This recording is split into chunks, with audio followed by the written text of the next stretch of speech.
Okay. So first, for deployment, we were set to leave at the end of May, I believe May 28th. And that got cut short by 2 weeks because we got reports that Russia had started traveling down towards Hawaii. So we got sent out to go leave early to go like push them away kind of, or like escort them away from the island. So we get there and we start just following them. I don't know what communication we made with them, but I know that we were talking to them back and forth for like 2 weeks. And eventually got to the point to where we thought they had a fire aboard their ship. So, because we saw black smoke rising, we later found out they just run on diesel engines opposed from our gas engines. So after we realized we didn't have to save the Russians, then we just started following them to try and see where they were going. We followed them for another 2 weeks before they led us nowhere but the Panama Canal, which was going to be our second stop in our deployment anyways. So there we found another Russian oiler, followed them for like another few days, and they're like, okay, forget it. We'll let another Navy ship come follow them. We're going to go continue our deployment. Missed our Mexico port visit, went straight to Panama, and then took about 8 hours to pull in, because whenever we like pull in or out our docks or any pier, we have to, the ship gets into like a certain readiness condition where everyone has their own watch station. Usually my watch station is down in the aft steering room, which is where we steer our rudders. I'll be sitting down there ready for any casualty to happen. So like if we lose power or if there's a fire somewhere in the steering gear system or anything like that, being an electrician, if it's something I have to secure power, I know how to secure power from there. If it's something that we lose power from, I know how to revert power back to that room, and I take control of the rudders manually. Thankfully I've never had to do that. I've heard of ships that have, and it has resulted in catastrophe sometimes, like Port Royal. Didn't have to do that. Pulled in Panama 8 hours later. It's hot down there because Panama's like 90 degrees, and then with humidity it feels like 110. It was really bad. The first time I visited Panama was about 3 days. I didn't do much. Oh man, I just realized I have 2 minutes recording. I'll show you a picture at the end. I didn't do much except visit like their old colonial town called Old Panama City. A lot of churches. I found out Captain Morgan was a real person, and he actually like blew up their coastline. Yeah, so Panamanians aren't really too happy with him. They don't even serve the Captain Morgan drink. They don't even serve it there, which I thought was interesting. Panama isn't really a first world country, but they're not really a third world country either. They just kind of have like knockoffs of a first world country. So they have like McDonald's and some questionable places to eat. So try some not new food, but food that wasn't ship food. After 3 days we left because none of us really wanted to be there anymore. It was hot and miserable, not much to do. Everyone spoke Spanish, not a lot of us did. Then we headed towards Chile, and that took maybe 2 weeks. And in this process, we were so busy working on a lot of shipboard problems that we didn't do the crossing the line ceremony on our way down. So we crossed the line and we didn't really do anything because we were working on stuff, fixing stuff, because we had a fuel valve break for one of our engines. Not fuel valve, a fuel hose, which is only like a 1.5 foot length of hose. But this one hose downed one of our 4 engines because we couldn't provide fuel to a specific piece of the manifold that engine stuff. I don't really like. Electrician. Yeah. Well, I know, but I don't want to explain. Carburetor. That too. So yeah, we had to fix that somehow and get that part while we're on deployed, which didn't even happen the whole deployment. So when we pulled into Chile, we actually went to like their version of Home Depot and just bought a hose that worked until we got to San Diego later in the deployment and fixed it for real. So we made port in Chile about 2 weeks later. The first day we pulled into Chile, it was like nighttime. We get there, everyone's like so relieved to be there. Some people go on Liberty, most people stay on the boat because it's late. The next day is like everyone's first day of like being there, so we have our duty section that stays there, and then the other 2 duty sections that don't have duty that day get to go out, and that was actually my birthday, and I was thankful enough to have duty that day. Went out. We didn't really stay in Valparaiso, which is where we made port, because a week prior a Canadian ship was there, and a Canadian sailor actually got stabbed and died in Valparaiso. So we weren't allowed to stay there overnight or past a certain time, so a lot of us just went straight to Vino del Mar, which is the next city over, and it was a lot more modernized. It felt just like a Spanish-speaking New York, because there's skyscrapers everywhere, everything's all nice and pretty. Wow. First place a lot of people went to was to get something to eat somewhere. I tried a Chilean McDonald's burger. Funny enough, it tasted like American burger. Ooh, who I knew? And then we went to a popular mall that they had there. They have a lot of cool stores like H&M. They had a version of GameStop. Everyone got like wall adapters. Everyone's checking in their Airbnbs. I did get an Airbnb in Chile, but I kind of cheaped out and it ended up being a not so good one. So that was the first, I think 4 days we stayed there, 3 nights. Not too good of a hotel. Then we left for maybe 4 days. Because the whole reason of us coming down to Chile and the whole reason for this deployment was so that we can work together with South American militaries or South American navies. So we were working with Ecuador, Chilean Navy, Peruvian Navy, Dominican Republic, Panama was there, a whole bunch of just South American ships. And it was really cool to exercise with them. The first time we went out, after making port the first time, we did a few helicopter exercises. So our ship itself wasn't involved too much. It was more of us just getting in position to land these other Navy's helicopters and us to launch ours to other places. We did a few torpedo exercises of dodging torpedoes and our helicopters finding enemy torpedoes, and that was about it. I didn't have too much involvement in that. Then we pulled back into Chile for another 3 days. I got a much better Airbnb this time. It actually had Wi-Fi and air conditioning, and the plugs actually worked. Second time I pulled in, what did I do?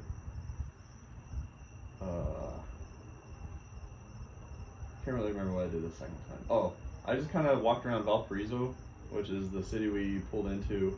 It's been a little bit longer since the Canadian stabbing, so everyone was kind of not as concerned about it. So we are walking around Valparaiso. You see a lot of street art everywhere, very colorful. The city lets artists do it just because it's not usually offensive, and if it is, another artist will come the next day and cover it with something beautiful. I have a lot of pictures of that. The second day, I also spent a lot of time trading coins with the other navies. And trading like ball caps, and it was a really cool day of trading. So this first one is a patch from, I believe, was an Ecuadorian destroyer. Here's a coin from an Ecuadorian destroyer. Well, no, give it to AJ so he can see. AJ sat there so you can pass it. Yeah. Just need to go AJ Natalie. Yes. Yeah. Enjoy. Here is a coin from I believe a Chilean air crew.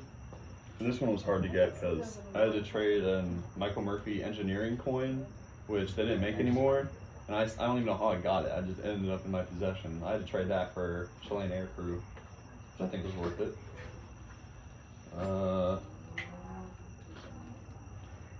So this isn't a foreign navy, but I still got this when I was in Chile trading around. This is a supply chain of the Navy in Hawaii called NAVSEA. They deal with just getting us the parts we need when we're not on deployment. They would have been real useful for that hose if we had them. And those are all the coins I got in Chile, in the patch. So that was the second day, and then we went out for, I think, 5 days this time. And this is when our ship was more involved with exercises. I'm pretty sure like 90% of the navies that were there all went out on this day. And we basically played leapfrogs with our ship to where we all kind of followed the leader out to a safe distance. And then we just started going really fast around each other. I forgot what they called it, but we just were passing each other. I have a video of that too. It doesn't seem fast, but it was probably like maybe 25, 30 knots or somewhere around there, which is pretty good. Yeah, that was a lot of fun. And then on the way back, You don't know what that equates to miles per hour? somewhere in like the high 30s, Okay. roughly. I really don't. Somewhere around there. I guess a 580-foot boat going 30 miles an hour is quite a feat, though. Yeah. You know, another fun fact about the movement of our ship When we're going full speed, which is 30 plus knots, I can't tell you how fast that actually goes. We can stop and start going in reverse in 1/2 length of our ship. Wow. So if we're going full speed, we can go to going in reverse in 1/2 length of our ship. Wow. Which thankfully has never happened because that would throw everything off the shelves. Yeah, I'd say. That's quite abruptly. Yeah, funny enough, actually, before we pulled into Chile, I brought my Xbox on deployment and I had it hooked up in our shop to our TV. So, you can play like Mortal Kombat and games that don't use the internet. And yeah, what do you have to do?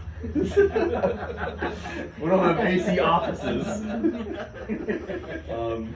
So yeah, Mortal Kombat I got good at. But I had my Xbox sitting in the shop and we had a Keurig sitting right next to it. And someone in my division had made a coffee and then she left it there. And we went to go do some work and stuff. We came back right after lunch and her coffee cup had tipped over and like ejected itself into the side vents of my Xbox. Oh boy. So for the remainder of that deployment, I didn't have my Xbox, which I didn't really have time to play that much anyways, but still with my Xbox, didn't have it anymore. But she bought me a new one when we got back twice, so that was okay. So yeah, Disaster. we went out for 5 days, did a bunch of leapfrog exercises, and then we pulled back in. This whole time it's like maybe like 50 degrees too. Really it was cold, but it's also in the same time zone as like Tennessee, so it was easier to talk to Mom, and I don't know if I talked to y'all when I was in Chile or not. No. One time you did, somewhere you were. I Probably don't from the remember. mall somewhere. Probably. Peru, I think. Maybe I think it was Peru. Yeah, Peru comes after. So yeah, go off for 5 days and we came back in, and then the last time we pulled into Chile, we only had like 3 days, but that's where I did most of my, I got a lot of my pictures from, because that's when I really started to explore Valparaiso, and I found like the hot spot of all the artwork. I got a bunch of pictures of that. Me and my Liberty buddy, which is the person we have to go out with to stay safe in foreign countries, we scaled up like the side of this mountain ridge just because we didn't know what else to do. We'd already done everything in Chile that we were allowed to do. So we just started scaling up this mountain, and then we were like looking back every once in a while, seeing how high we're going. Eventually we get to pretty much the top and just kind of chill out a little bit. I have video of the ship from that view. Pretty cool. And that kind of concludes Chile. And then we left Chile and we started to head towards Peru. And we hit Peru first, then the cross-landing ceremony. So we hit Peru, and we had been starved of supplies this whole deployment because we weren't supposed to use as much supplies as we did because of the whole Russian thing. We were only supposed to be at sea a max of 2 weeks, and that was between Panama and Chile. But because we had to use all of our supplies in like the beginning of the deployment with that month of no making port, we couldn't resupply. And we can't resupply in Panama because they don't have the same food codes we do. Couldn't resupply in Chile because they don't have the same food codes we do. And we technically weren't supposed to resupply until we hit San Diego at the end, but we were just out of food. So our supply officer made some things happen. They bought a bunch of stuff from Chile, had it shipped up to us when we made anchor in Peru. And then as soon as we made anchor in Peru, because we couldn't make port, as soon as we made anchor, we had to do an all-hands working party that day and just bring everything aboard, which took maybe 3, 4, 5 hours. And this was already after we manned our sea and anchor detail, and we're already exhausted. It's like 10 o'clock at night already, and it was miserable. It was a miserable day. Luckily, I had duty that day, so I was on the ship anyways. The next day is when I went out with my friend, and the way we had to get off is we had to, you know, like the ladders you see in action movies always hanging off helicopters? It was just like ropes and ladders. So we had to climb down that to get onto a barge tied to our ship. And then from the barge, we had to step onto a speedboat. All this is super sketchy, and like if you had a suitcase, good luck trying to get it down because you're just not. So almost fall in the water a bunch, finally get on the speedboat to take you to land. And as soon as you get on the speedboat, it's about a 20-minute ride to the dock. And their dock is actually their Naval Academy, which is in Callao, Peru, which is one of the most dangerous cities in South America. Yeah, known for a lot of theft and armed robbery. Our chiefs and chain command was telling us, like, do not take Uber in Kyle out because if you're on your phone or you're just sitting in the passenger seat of the Uber, they'll like bust your window when you're stopped at a stoplight, take your phone and run. In Chile, the whole busting window thing didn't happen, but in Chile, someone actually got their phone stolen out of an Uber because the window was down, it was on it. Yeah, that was fun. And then they tried to bribe him. They were like, 800,000 pesos for your phone. He was like, no. That was funny. He never got his phone back. Yeah, so we landed in the Peruvian Naval Academy's little area, and they're like, all right, you need to stay on this specific sidewalk, follow this specific path to this specific bus stop to get on this specific bus to then take an hour ride to Lima, Peru, which is the second largest city in Peru. Beautiful city. So we're on the bus, we get there, to the left is like the rest of the street and you see the big city. There's a giant casino right here, hotel there, all this beautiful artwork everywhere. On the right there's like this large park field thing. They have like a fountain, some stone pillars, and then what looks like a cliff face. So get off the bus, cool, we're in Peru. I walk over to what seemed to be the cliff face, and then I look down, expecting to see rocks and ocean, and I see just a whole mall and plaza hooked onto the side of this cliff.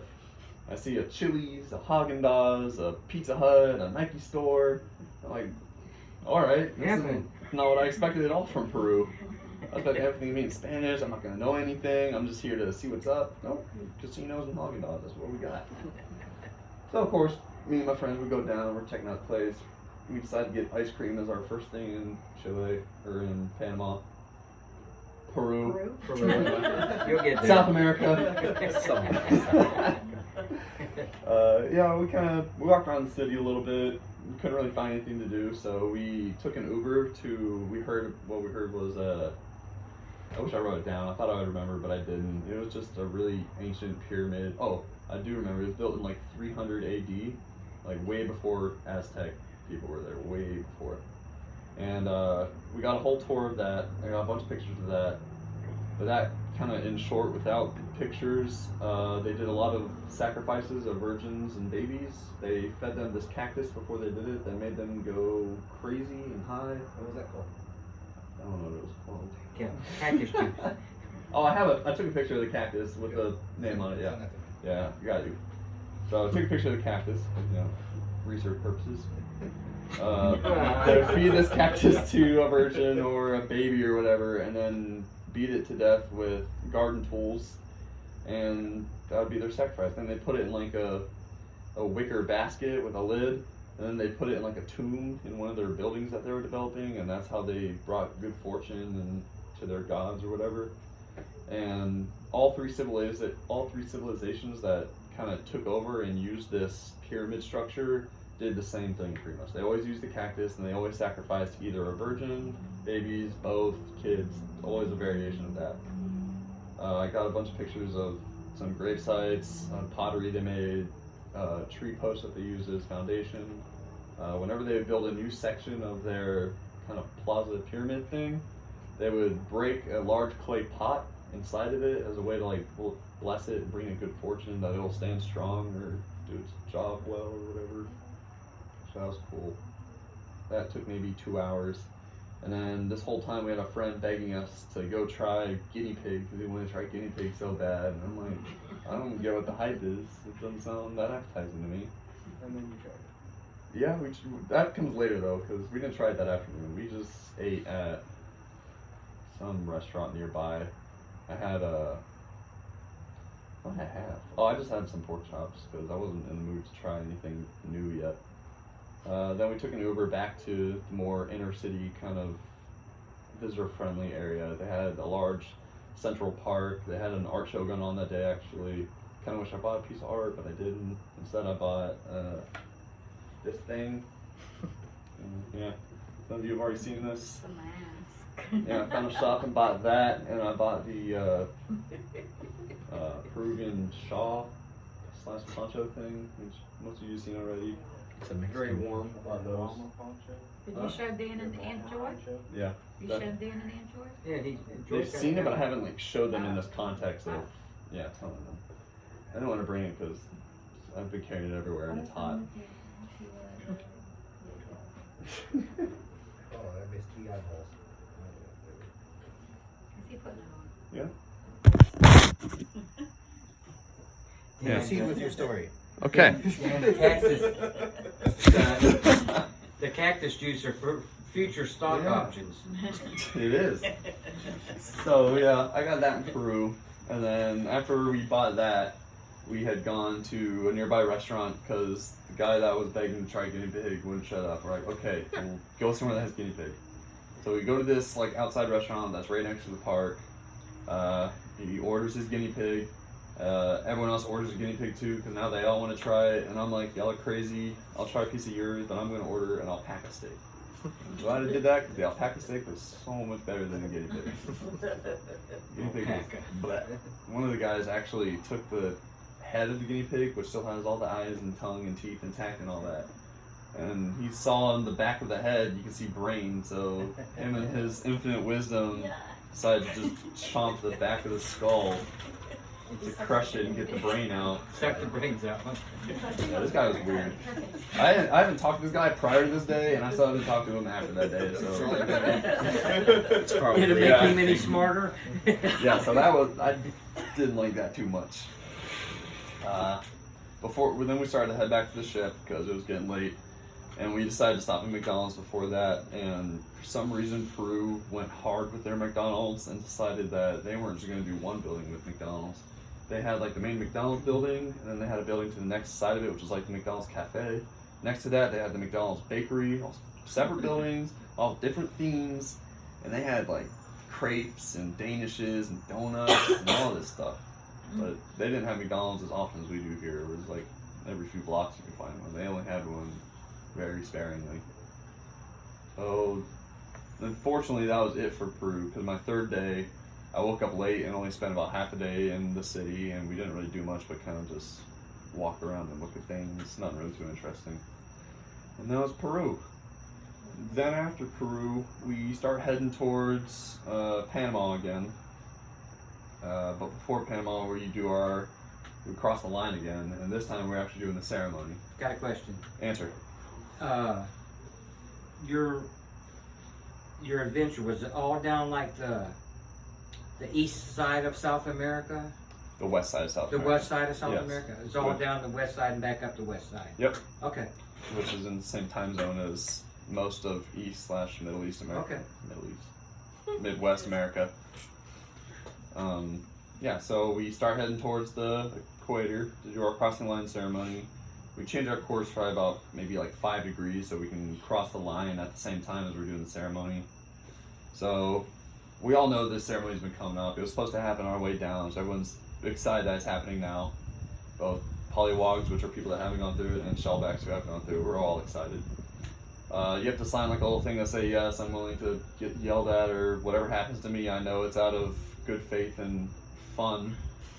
And I understand that it's not hazing. To participate, huh? Yep, pretty much, yeah, I want to participate, because it's not, you don't have to if you don't want to. You're going to be a polywog your whole life. I don't know why you wouldn't either. There's some people that don't. There's one person. That's because they're ex-Marines. Probably. No, he was actually a National Guard first. Yeah, he was National Guard first and then came in, so. Yeah, he didn't want to do it. Of course. I don't see the point. You don't gain anything from it. Yeah, okay, well, you can go stand watch while we all do this. Which he did. So we changed our course like 5 degrees just so we can cross. And then about a week prior, there's a sign-up sheet for the Wog Day Talent Show, which is, I didn't know this at the time. I just thought it was just some regular talent show for all the wogs. So I'm like, cool, I'll just sing. You know, I'm confident in that. So I signed up to do singing. The day before, I find out that it's a talent show to gain the favor of the shellbacks already. Because if you gain their favor and you become like the act they like the most, you get something. We weren't told what it was, and we get something. And then also, if you don't make first place, but you get first, second, or third, and they like your act, they'll put you to the side, and you can watch the rest of the talent show with the shellbacks until everyone's done. So at this point, I'm like, well, even if I don't get first, I'll still just be on the sideline if I'm good enough and watch people. So the next day comes, all the people that aren't doing the talent show have to go to their berthing at 6 o'clock. All the people that are doing the talent show have to go to the mess decks at 6 o'clock. So we're all sitting there, and I'm realizing that I'm the only one from engineering there. So I'm like, crap, now I gotta go out there and represent my department. You know, gotta show it when engineering's good. So they take people out, maybe five groups or 5 people at a time. They take them to the hangar, and then from the hangar they do one at a time to go perform. I'll get to the hangar part later.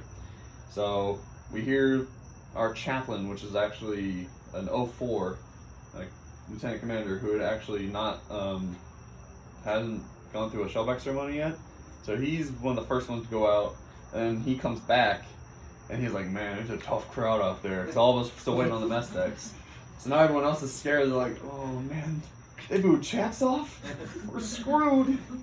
So none of us are too hopeful we're going to make it, but you know, we're already here, we might as well do something. I forgot to add that after I found out that we have to gain the shellback's favor, I didn't want to sing anymore, because it wouldn't have gained the favor, but I still wanted to do something. So I was down the mess decks trying to think of what to do, and I didn't figure out what I wanted to do in the last minute. So finally it's my time to get escorted to the hangar. There's about 5 of us left. They take us all. And from the hangar, you can hear what's going on outside, but you can't see anything. And the act that's out there is like a comedy act. So they say a few jokes, and you hear some laughs and that. And then it comes time for them to vote if they want to stay or not, and they all boo them off and get sent back to the berthing. The next person that I was talking to, they do like some harmonica and guitar folk song. They get booed off almost immediately. They got to make their berthing. And then some other person went out to do their own folk song. It was just them with guitar. They stayed on a little bit longer, but still got booed off eventually. So I'm like, oh my god, it's a tough crowd. So it's my time to go up. I still don't know what I'm doing. I'm talking to 2 people behind me. One of them was doing a comedian act after me. The other one was my division officer, who was Korean, that was going to sing Gangnam Style.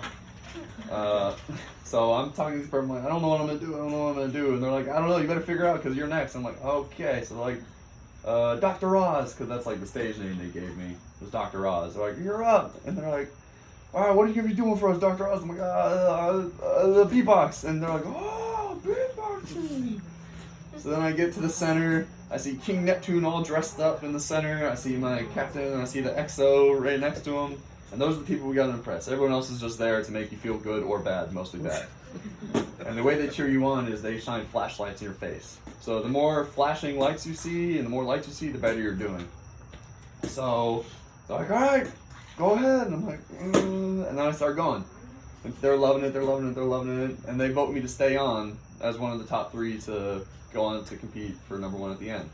But there was already 3 there, so they had to kick one off. So instead of kicking one off, they took one of the prior acts, which was kind of like an electronic dance, movement, and they had him dance with my beatboxing, and then kept us both. So now there's 4 people over there, technically now mushed into 3 acts. And then, so I'm feeling real good, not knowing what I'm doing, did that, and now I'm in the top 3, so I'm feeling real good. After that, the next person comes out, the female comedian, and the King Neptune that we had to impress, so it happened to be our culinary specialist. He happened to be our culinary specialist chief, and she didn't know that before she came out. So her first joke was a joke about like the bread always being stale on board, and so she made this joke, and they're like, "Oh, maybe the CS can get the bread right." And then everyone's like, "Boo!" And King Neptune escorted her off himself, which I thought was hilarious. The act after that was my King Neptune. King Neptune is King Neptune. He's Oh, the one he dressed doing. up as He's the King one doing the Neptune. cleansing. Gotcha. Yeah. Okay. Before, like a week prior to the Water Day ceremony, before the town show and all that, King Neptune, they made a call over the 1MC, like, contact, port side, 80 degrees, or 80 degree bearing, it's King Neptune! Crash noise, and then they're playing this over the 1MC at like 9 o'clock. I'm trying to go to bed. And intercom like right in my ear where I'm sleeping, so I'm trying to go to bed and I hear all this crap, I'm like, cool. And then he comes aboard, he's like, I be King Neptune. I'm here to clean all these filthy pollywogs off this here ship. In exactly 7 days I shall return with my porpoises, whales, all that crap. And he's like, I'll cleanse you, Michael Murphy on you pollywogs. And I'm like, Okay, time to go to bed. So, yeah, that happened. That's what got me impressed. You want me to wait for Nana? No, go ahead. I think she's heard this before anyways. So, yeah, doing town. So my Korean, the last act, which is my division officer who's Korean, comes out, does this Gangnam Style thing. And he's kind of one of those people that's so awkward that people like kind of love him out of sympathy or like kind of pity. Right. So he's loved out of pity. But when he did Gangnam Style, everyone's cheering. I'm like, yeah, go Mr. Oh, woo! So he gets to stay, which means one of the 3 acts has to go. So the one act that was already up there was a comedy skit, and they're one and done, so they couldn't redo their act to earn their title again. So they just gave up and went. The other one was a singing duo. They did good, but they still got booed off. And then it was just between me and my dancer friend, new dancer friend, and my Korean division officer doing Gangnam Style. So they had us go first, we do our thing, they love it again, the beatbox, the dancing, they love it again. Then my division officer comes back and does Korean SpongeBob. Sings the entirety of SpongeBob in Korean, he's being a hype beast and hyping up the crowd, they're all loving it. And they're like, okay, now you two gotta perform again. I'm like, okay. So I go up again, I do a great job this time. I loved my performance this time. But my freaking dancer got cocky and challenged one of the shellbacks to a dance-off. Which the shellback then destroyed him, which then got me kicked off with my cocky dancer, and then I lost to Korean SpongeBob. I wasn't happy, but I got to see what he won, which was nothing, and some curse words that then ensued. The girls over here. No, Yeah. they're playing.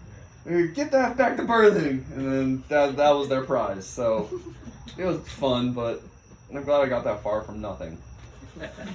That's how the night prior went. And we go to bed, and they give us plenty of sleep. Like, I thought they were going to wake us up at like 3, 4 a.m. I was kind of worried about the early rising and about the breakfast. Because I hear horror stories about the breakfast of how it's just a bunch of edible things they put in a pot and mix it together, and that's what you have for breakfast. It wasn't. So I was relieved to hear that. But the way they wake you up is pots and pans, loud boom boxes, everyone's in these costumes of like cut off coveralls, torn this, uniforms that you Pirates want of the Caribbean. yeah, like the crab people on Pirates of the Caribbean. The uniforms are all messed up, they got ranking insignias everywhere. And I find this thing tied to my rack, which is a shirt, plain white t-shirt we had to give to our chain of command a week prior, and they had a week to do whatever they wanted to it. So popular things that get done to this is food gets cleaned up with it, grease gets cleaned up with it. In the olden times, worse things has happened to shirts like this. Things can get written and drawn on them, like press here to see me do this, touch me here to have me do that. Unfortunately, we're too politically correct nowadays, and there's no push me to that, but there's still like ask me to do this, ask me to do that. I can't remember what's all on mine. There's some things about like ask me to sing this or like ask me to be an astronaut or whatever, because that's what I was charged of, being a polywog. I got charged of impersonating an astronaut. But I later found out, actually before I get to that, when they asked me to give up my shirt the first time, I was on watch. And they're like, yeah, go get your shirt real quick, get your wrap, come back and just give it to me. I'm like, okay, cool. So I give it to this person I'm on watch with, and the first thing he does is takes a Starbucks and pours it on. And I'm like, cool. And he's like, I'll be right back. And then I never saw the shirt again. But we were in the engine room, so I assumed he put grease and oil and all that on it. Yeah. I finally it's tied to my rack, and you have to wear it. So, like, So the challenge is, Uncle Dan, for you to wear it tonight. it's in a plastic bag for a reason. No, you can't put it on. I joined this branch for a reason. Yeah, so in that bag, I saw an egg yolk. I saw ketchup, I saw mustard, I saw horseradish It sauce. was given to you in the bag? In the bag, it was tied to my rack. It wasn't given to me, it was tied to my rack. I didn't want to touch it. I opened this thing, and that woke me straight up. I was like, God! And they're like, take it out, DROZ! Put it on! I'm like, oh, no. So I put this smelly shirt on, I'm like, what the heck? It's got like, ask me to do this, ask me to do that. There's a big rocket ship right here, which I'm sure if you know in the Navy, it didn't really look like a rocket ship. So I have a rocket ship, asked me to do this, that, and the other. And then they have us sit crisscross applesauce, human centipede style, in the berthing where we're at, and start having us do rowing motions, singing "Row, row, row your boat." And they're going around to every person, putting shaving cream all over, like, "You gotta shave, you gotta shave." They're like, "Oh, your hair's messy, you gotta do your hair." They put peanut butter in our hands. We gotta put peanut butter through our hair to do our hair in the morning and look sharp for the day, because King Neptune's coming. Yeah, and then they have us do like a little bit of PT, like planks and push-ups and stuff. And they're like messing with us, still throwing stuff on us. They got like water guns full of food coloring liquid, I hope. Doing all this crap, I hope. And they're like, "All right, time for breakfast," and we're like, "Yay!" Oh boy. So my motivation for this whole day was, I was so excited to go through this. So this whole day, I just had motivation the whole day. So I'm like, "All right, breakfast time, woo!" And they're like, "Shut up, Pollywog!" I'm like, "Ah." And then they start giving all the engineers specifically this water balloon. They're like, "This balloon is your baby. Once we leave this room, if you don't have this balloon at the end of the day, I'm gonna send you back through." And I'm like, "All right." Only the engineers got that because we're special. So we're all heading up towards breakfast in our human centipede line, peanut butter in our hair and all that, with a nasty shirt. And thankfully, someone in my division was working in the galley that day, so she hooked me up with actual food. So the only difference between what I've heard about breakfast on War Day and what there actually was is everything. Because they actually fed us food, it was just dyed different colors. So it was normal pancakes dyed green, it was normal sausages dyed blue. It was pretty fun. But some people were unlucky and got like grits and oatmeal and more liquidy things. And we get our food, I get pancake, sausage, bacon, and eggs. I'm like, yes, breakfast. So we're going to the mess decks. Pollywog's not allowed to use chairs. Get on the deck. And I'm like, "Yay!" And we can't use silverware. We have to eat with our hands. We put it on the floor. We're eating like pigs. And they pick out people with oatmeal and grits and have them put it in their hands and put it in their pockets and put it down their shirt. That was funny. I'm glad I didn't have that, but oh my gosh. They had like people like standing up and doing stuff that got done early. I didn't know this, and I was just eating my food. I got done early. And then they had me stand up and beatbox to entertain everyone while they were eating. They had another kid start singing "Swing Through a Little Star." I'm like, good day. After that is where the fun begins, because we got our hair ready, we're shaved, we got our breakfast in us, and then we're heading up to the mess decks. At this point, thankfully, it was still warm outside. It's probably like 10 o'clock in the morning at this point now. Our first station, because WOG Day is set up in stations all around the ship on the weather decks. And just keep in mind for the rest of the story that the weather decks have what we call non-skid on it, which is basically like if concrete was made into sandpaper, that's what we would have on our mess decks. It was rough. So we have to first just get on the deck. And then we just have to get up in the push-up position along the edge of the deck. And I'm like, okay, cool. So I put my balloon down so I don't squash it when I go down. I put it down, put my two hands on the ground, and I'm about to go down, and someone takes it and pops it in their hand. I'm like, cool. No, Stop. Pause. Yeah. Good night, girl. Stay warm. There's always somebody coming in here to interrupt us. I don't know if you guys want to like Just have try to be the and center of move attention, this don't you? around, or if you're even brave enough to take it out of the bag. You can Does look at this still have the scent? I don't know. I'm too scared If to you open do it. that, you gotta go over there. Maybe Okay, Darren looks was like right there now. is the scent. Never mind. You should have just asked him to open it without telling It's him. okay, leave it open. Okay, oh my god, I can smell it. Can you? Yeah, I smell a little bit of it. Oh, thank God I did not open it. I was like, it's fine here. One day it'll exit the bag and go to a more displayful shrine, I guess. I don't know. Can it be within Oh, I the didn't bring the glass certificate. enclosure? Yes, it'll be back. In consideration of all of It'll it. be in the bag. It'll be in the bag. It's okay. Yeah, I didn't know it was about that. It's gonna smell, yo. I smelled just a little bit of it. You sweat a lot that day. Oh yeah, definitely. There's a lot of seawater. A lot of seawater. So It was like, no, no. above anything else, you're soaked with seawater the whole day because we use fire hoses. So they have us get on the deck. I put my balloon down so I don't squash it on my way down. It's your baby. It's my baby. As soon as it touched the deck and as soon as my left hand hit, someone grabbed it and squashed it in their hand. There went my baby. Literally, I had not gotten a drop of water on me yet that day, and it was already gone. I'm like, well, I've already lost, so I don't really think I have to take care of it anymore. It didn't matter, because at the end of the day, all the engineers lost their balloons, and we all had to go through the thing multiple times anyway, so the balloon was just a scared thing or something. So we're getting on the deck, and I'm like, no, my baby! I'm yelling, I'm going along with it, I'm having a great time. I'm like, no! And they're like, shut up, Wog! And they open the fire hose on us. Our fire hoses have 150 psi of seawater, straight seawater. We run it through a filter, but it only filters out like sea life and large shells, so anything that goes through the filter is pelting us. Yeah, we're getting sprayed with seawater, and it's cold, and then we have to roll. No, we don't roll yet. So we have all the seawater on the deck now, and we're still getting sprayed, and we have to push it off with our hands because the ship is sinking. All the chiefs are like, the ship's sinking, pull it on, get it off. We're like, save the ship, get it off. So we're pushing all this water off. Our hands are getting scraped on the non-skid, trying to push all this water off. And then they start taking people in like different larger sized groups, because you know we probably had like maybe 100 plus people going through this. So they vary people off in like groups of 20 to 30 to go to different stations that are set up. And I get first sent to a station upstairs at our aft missile deck, and I got paired with a bunch of the air crew that we had with us. And someone on our air crew is literally built like the Incredible Hulk. His chest was like as wide as my legs are long. His bicep was like as big as my head. This guy is like massive. He doesn't like fit in his uniform properly.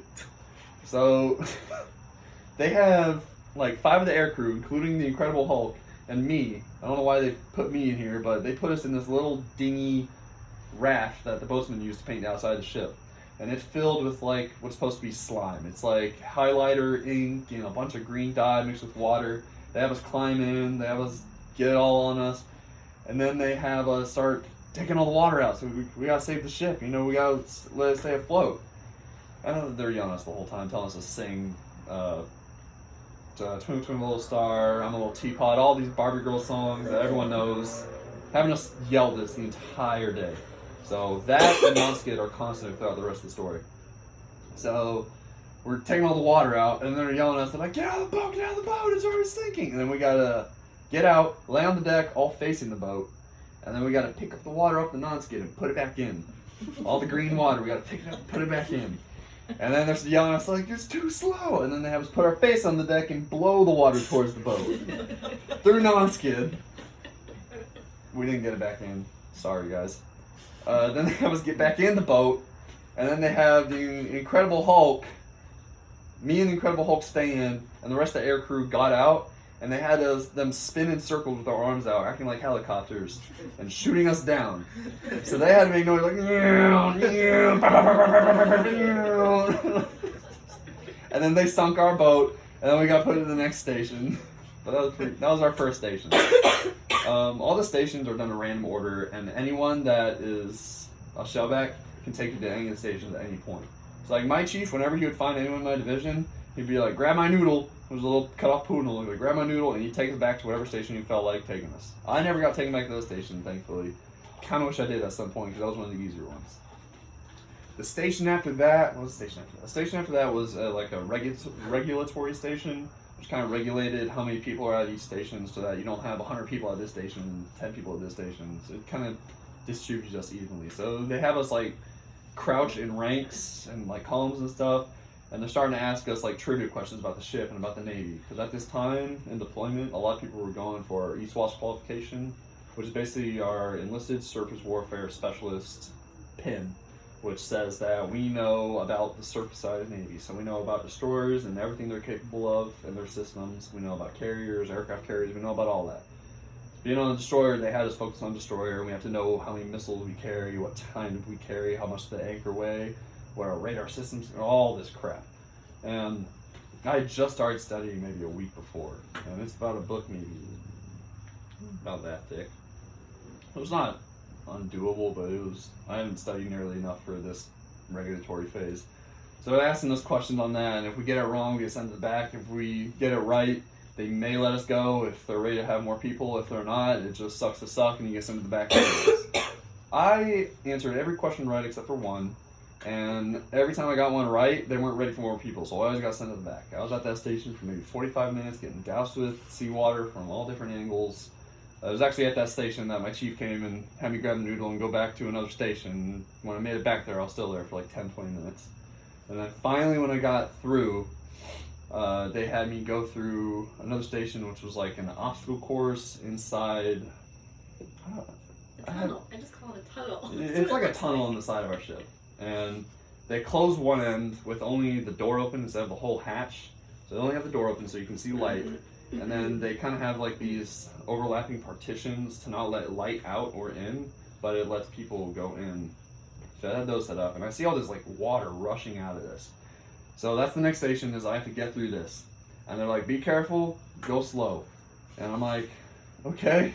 So I go through this partition, and then I'm waist deep in water. I'm like, where did this come from? How is this here? Why is the ship not sinking? And then they're yelling at me to go. I'm like, ah! So it's all dark in here. You can't really see anything but the light at the end. They have like glow sticks hanging from like string. They have twine, like spider web crossed in front. That's why they say go slow. Because later in the day, I was trying to go through it fast, and I got a wet string right here. I ran into with a mark on me. So they were saying go slow so you don't run into that. And they have like buoys in front of you that you can't see. So you're like tripping over stuff, falling into these twine spider webs. To catch myself, I gotta like put my hands on the non-skid. I scrape up my hands even more. And I get through that. I'm like, oh my god. We're only like an hour into Wagga at this point. It's supposed to be an all-day thing. So I'm in. I'm like, I made it through. I'm like, oh my god. They have one of the 3 safety people that are wearing yellow shirts. They have like a fresh water bottle spray out of our eyes. They're like, you good? I'm like, yeah. I'm like, all right, go. And then they have someone like question you reading your shirt, like, oh, what are you going on your shirt? Oh, you're so artsy and fashionable. Oh, can you sing me a song, DROZ? Can you sing me a song? I'm like, oh, my voice is already almost shot at this point. And now we're up on the forecastle, which is where we have our big 5-inch gun. It's at the front of the ship. You have all the cold wind hitting you, and they don't have any direct seawater on you anymore. Now they just kind of have like mist because they have someone up on the below the bridge with fire hoses kind of spraying it down on you. So it's not direct anymore, it's just kind of like light, cold rain. So they have us lay on the deck again and push the water off.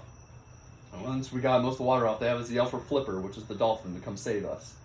And if we yell for Flipper loud enough and long enough, which I did, we got to move to the next station. It wasn't really a station. We get to move to the next part of the station, which is just PT. We had to do SEAL sit-ups where we just link arms and do sit-ups. It wasn't a lot, it was maybe 10, 15 of them. And then we go around the 5-inch to the other side, and they have us do like some jumping jack stuff. They got more cold water on us. And then we go through another tunnel on the other side. And I'm like, yes, this again. I'm so excited. So I go through the same thing, scrape up my hands again.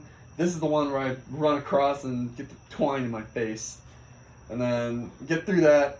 And then I get to the other end, I'm like, oh, cool, I'm out. I should be safe for a little bit. Nope. There's a giant kiddie pool with sludge. Oh. They got like cabbage and carrots and beans and green water and all this nasty stuff. This is what I thought was they were going to serve us at breakfast. Like that's what was in this kiddie pool. Also in this kiddie pool, they had maybe 100 keys. And these keys went to 5 locks outside the kiddie pool. But these locks were right next to a training casualty pipe that it has fire main hooked up to it, which is 150 psi fresh for seawater. And it has these holes jutting out of it. So you have all this water like spraying right up your nostrils, right in your gut, all over the place. And you gotta try to like get in here and try this key with this lock. And if it's not the right key, you gotta throw it back in and go find another one. The entire freaking day, I never found the right key to any of the locks. I went to the station I went through the whole thing maybe 6 different times. And each time when I got to the T-pool, I spent at least 20 minutes, maybe a max of an hour there and never found a key. I was so upset. So, once you spend enough time at that station, and they're like, alright, you're not going to find a key. They'll just send you they'll bring you to the beginning, and they're like, alright, go back through. And I'm like, So I guess I went right back through. And I'm going through it again, and I went through it maybe 5 more times. And then I'm at the kiddie pool again. And one of my friends, who was a shellback, he had one of the keys from somebody that had just gotten it. He's like, DROZ, it was like your 6th time here. I'm like, yes, I know! He's like, alright, so I'm gonna throw this right here. Go get it. And I'm like, okay. So I got it, I unlocked it, yes! And then we all get told to go to aft, starboard side of the ship. This isn't part of Wagga. quickly before I get into that, once you do unlock a lock and you get all that, you give it to one of the shellbacks that are there, and they give you a pacifier. Once you have a pacifier, you take it. You got to go find the big baby. The big baby is one of our senior chiefs, which is E8, I believe. You have to find the big baby who's in a diaper and a pacifier and like one of like the baby crown things. And once you do that, he'll give you a Cheerio. Then you gotta take the Cheerio to King Neptune. You gotta go find King Neptune. By the way, if you get caught during all this while you're like walking in between these stations without a group or someone catching you, you gotta start from the beginning again. You lose your Cheerio, or you lose your pacifier, you lose whatever. I never found any of that, so it doesn't matter to me.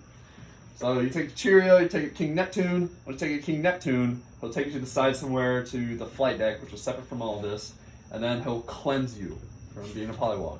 That's when they have you kneel down, and he was like, you blah blah sailor blah blah blah or fireman blah blah blah are accused of, and then whatever. Some people are accused of being always late to watch, eating too much of the mess decks, trying to be an astronaut, this, that, or the other. It's personal for everyone. So you've accused of doing this, that, or the other. What are you gonna do to change this? Blah blah blah. I don't know because I never went through it, and we'll get to why in a minute. And then you're cleansed, and then you can go inside and get changed, whatever. That's why it takes all day because it's one at a time. 100+ people, it's gonna take forever. But it got stopped early. We all got sent back to the aft starboard side of the ship because we had a contact off port side, meaning about 50 degrees bearing, and we had to quickly like wrap everything up. We had to all hurry up and get to the mess decks. We're all waiting there. All the polywogs are waiting there, like, what's going on? We saw this boat over there. We don't know what's happening. Wog day got cut short. And then all of a sudden they're like, all right, we're cutting Wog day early. We're going to do a mass cleansing now. So King Neptune comes to the mess decks and he reads up. Everyone's like, you've been cleansed this. You've been cleansed that. You've been cleansed. We do a mass cleansing. And they're like, all right, everyone go and take a shower and get ready because we have a contact off the side. They still haven't told us what it is. All right, cool. So we all get changed. We clean up. The shellbacks clean up everything on the mess decks. And then I finally figure out what's going on. There was a stranded Peruvian fishing vessel that had been lost at sea for maybe like 7 days. And there were 5 fishermen on board, 2 adults, 3 kids. And when we took our rib out there, which is like a rigid hull, I always said like interceptor. Oh, yeah, cool. So we take one of those out there, realize what's going on, and then we bring like food, water. We have them do a medical screening real quick, bring them aboard, get all the information we need from them. We take pictures of their licenses, of them, find out what host nation they belong to. They belong to Peru, I believe. Yeah, they're Peru. So, find out where they belong. And it's funny because if we had not changed our course by 5 degrees the day before, and if we would have never found them. And they were on their last ration of water. So they got extremely lucky. So we found them, brought them aboard, took care of them. We sent out my chief electrician and the chief mechanic. They went out and tried to fix their motor. It was too old of a model, we couldn't fix it. So we hooked it up to the back of our ship and towed it back to, we started towing it back to Peru. We got in contact with the Ecuadorian Navy, which was already out, and so they agreed to come pick up the Peruvian fishermen and take them the rest of the way. But because of that, later when we got back to Pearl Harbor, we got an award for that, and one other thing I'll get to in a minute, which I'm sure most of y'all have already heard. Yeah, so we saved 5 Peruvian fishermen. We're all super excited. We're all like, yeah, real sailor Navy, woo! It's weird that they had to see all these white shirt sailors getting hazed up on the weather decks, but they're alive, so that's cool. So that was really cool. We got to do that. So now we're like, all right, cool. The Wog day's over. We crossed the equator. So I saved 5 Peruvians. All right, let's just go to Panama, go to San Diego, then we're home. 3 days later, another contact, almost same position actually. Now that I think about it, right in front of us, port side. And this is at night. And I'm doing like work in the aft part of the ship somewhere. I forgot what I was doing. I think it was a fan motor or something like that. And you hear over the intercom, Tactical Actors Officer, please contact CIC, which is Combat Information Center. Please contact CIC for a routine report. We've never heard that. It's not a routine report. We all know that. But we're like, okay, it's probably just like a buoy or something. We find stuff all the time. And then we hear, well, the commanding officer, please contact CIC for a routine report. We're like, okay, it's probably something that is self-propelled or moving on its own. And then all of a sudden, we're full power, which is when you go from our one engine that's usually on So all 4 engines on all at once, and we're going 30 plus knots in a matter of seconds. We're like, whoa, what's going on? And then the first thing they say once we go full power is the weather decks are secured to all hands. We're like, crap, can't go up and see what's going on. So we're going full speed. We're all like anxious to figure out what's going on. What's up? We're gonna die. Oh, it's okay. I just didn't want to interrupt you. I didn't want to do it. They're waiting for me. Oh, wait, let me get Hey! Ah, dang, the song's gonna hear it. Like, well, it's been good, but I'll have to hear the rest. More. Thank you. Intermission. Bathroom time. And the rest of you get water or something? We're all Nice gonna meeting you. die. We're all gonna die. Well, we didn't know what was going on. It could have been Russia again. We don't know. But we were actually joking about that. Me and my division were like, it's Russia again. They're back. Because usually, like, if something like that happens, the most likely cause is we found a submarine, our helicopter found a submarine. Because I know we're going up the video. Go for it. Hold on. Wait, hold on. Oh, no, you can go. Yeah. Yeah. Come Okay. on. Water. So we go full power, weather deck secured, we're like, crap. And then they call the VVSS team, which is basically the team that gets armed up to go board another vessel. And when we hear that, we're like, oh man, we're doing work. So from what I heard after all this had gone down, because from my perspective, I didn't know pretty much anything until after it all happened. So we went full power, then they started to run, or try. Because their ship was so light, it was a semi-submersible drug-running modified speedboat thing. And because they're so light, they were getting thrown around by the waves, so they couldn't really run. Even though if they were on flat water, they probably could outrun us, but they weren't. So we're cutting through the waves, like coming at them, big American flag. They're probably scared shitless, and then they're trying to go, and it didn't work. So we got up to them. We put our ribs down. They both went out with their armed teams. I think like it was like 6 to 8 of them on each one. Our CMC, who's a prior SEAL, was on one. That was pretty cool. They go out with food and water because no matter what, we just bring it out just because we don't know what's going on. Find out what's going on, that it's a drug running ship, and we're like, oh yeah, we're getting awarded when we come home. So, Oh yeah, we're having a Oh, yeah. party tonight. so as soon as we went full power, I assume that's when the CO started to call the admiral and be like, hey, can we board this vessel? Like, can we take care of them? And the admiral was like, nope, just stay there, detain them. We're like, crap. So we can't be full heroes, we're just kind of the ones that caught them. And then we had to just basically put a watch up to where one of our ribs were right next to them in 6-hour rotations, and the ship made circles around them for a few hours until we called the Coast Guard to come pick them up, board them, seize everything, take them in, and all that. It ended up being $290 million worth of Colombian cocaine on board, and like 98% of the vessel they were in were filled with cocaine. Like it was 3 guys, and they were all like crammed in this back part of the boat, and it's really cool to look at. Like the article that's on Facebook, you can actually see a picture of it. But when I tried to get a picture of it on my phone from the computers on the ship, they wouldn't let me. So I'm like, How many people are on your ship? fully loaded like 325, 350. $1 million a piece. Yep. Gotta turn that ship around. Believe me, a lot of us in engineering were like, we have a lot of room in the engineering station. We can hold all that. Engineers were talking about it. I'm sure the officer was like, do the right thing. But enlisted, we were like, I didn't see anything. Let's let white power. God, I'm over sorry. there. Yep. So that was pretty cool that we got to have 2 like real life events happen in the same week, 3 days apart, right after WOG Day. Very busy week. So we got done with that. We're like, alright, cool. Deployment can't get much better. And then we're pulling to Panama. We're only there for like 2 days this time. I only know we pulled in to refuel, which because Panama is so behind on their technology, it took us, I think, like 18 hours to refuel our ship from 80% to 100% of our capacity. What's it run on? Diesel? F-76. Okay. I think jets used it. Yeah, F-76. JP5? We use that too. F-76, yeah, it doesn't matter.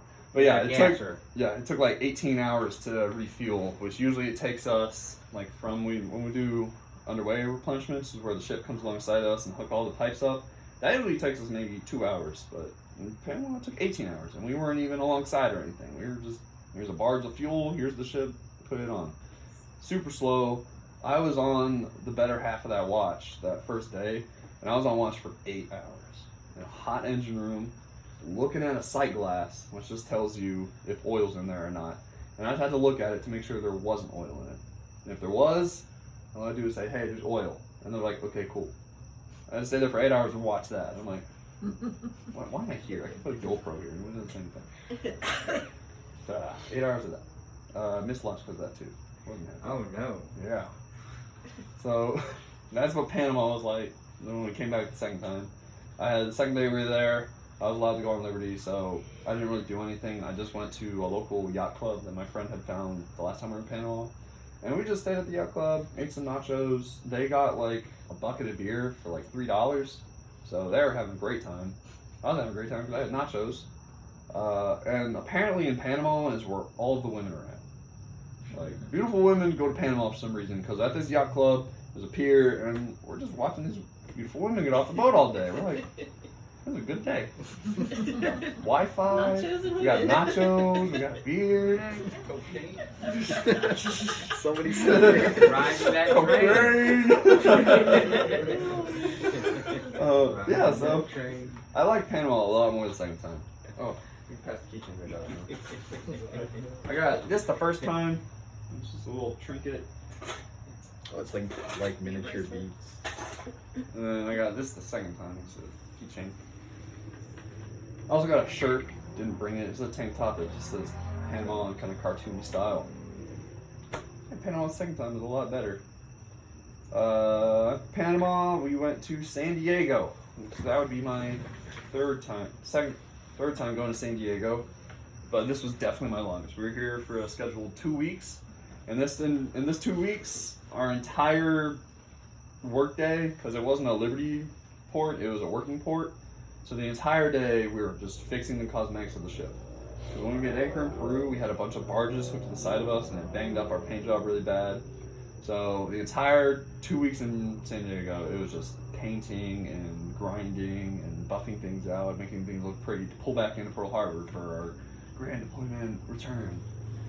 So it's hot, we're all in harnesses, we're painting things, we're changing light bulbs in high places.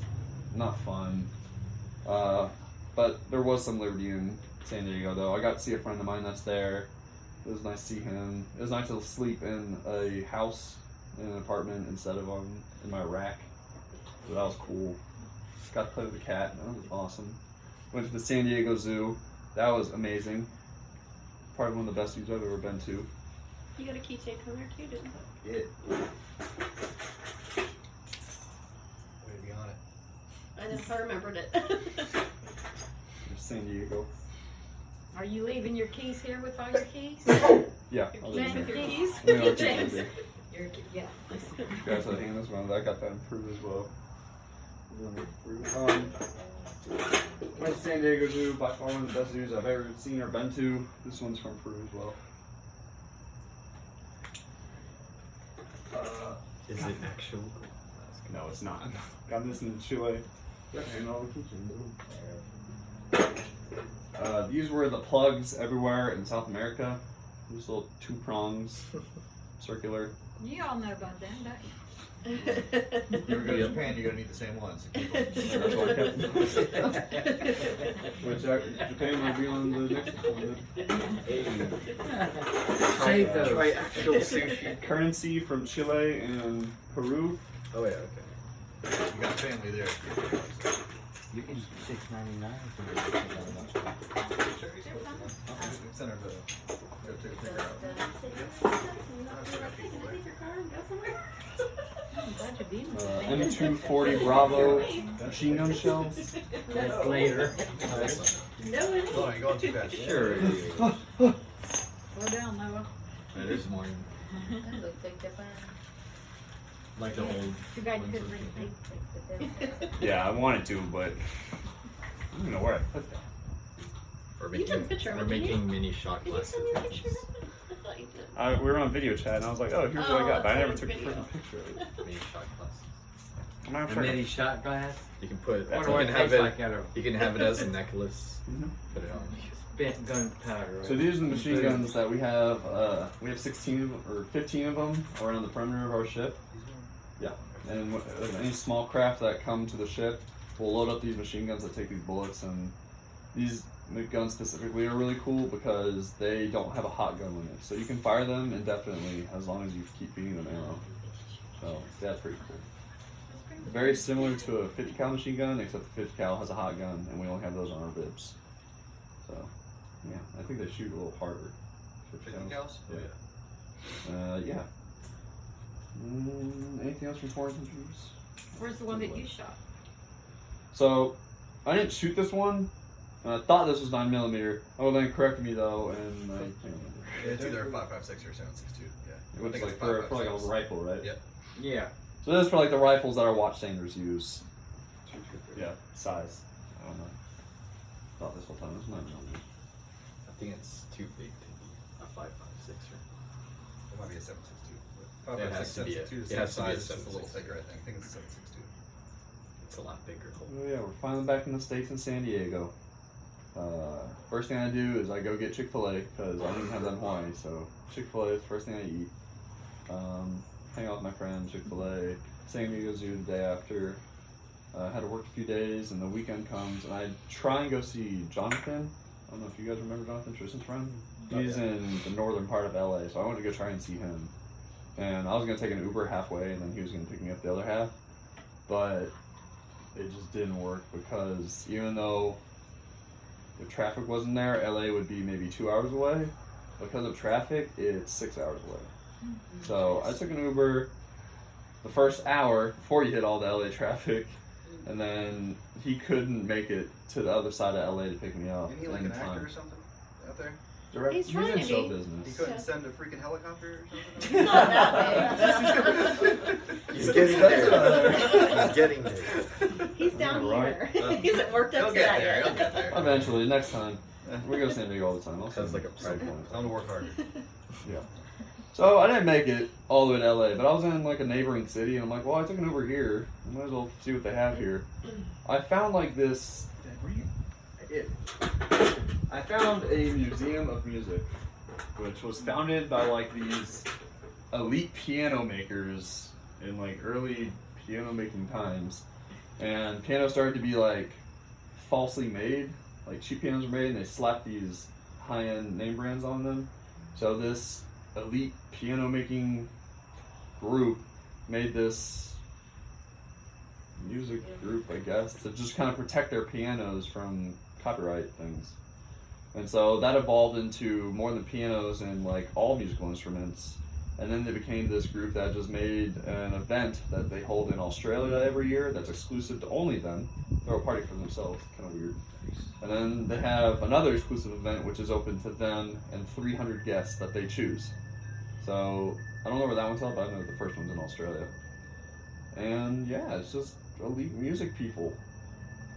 This museum has everything from, I believe, 1910 or 1900s. It shows you in there. They have it set up to where you start at like 1910 or 1900, something like that. You see like the first pianos ever made.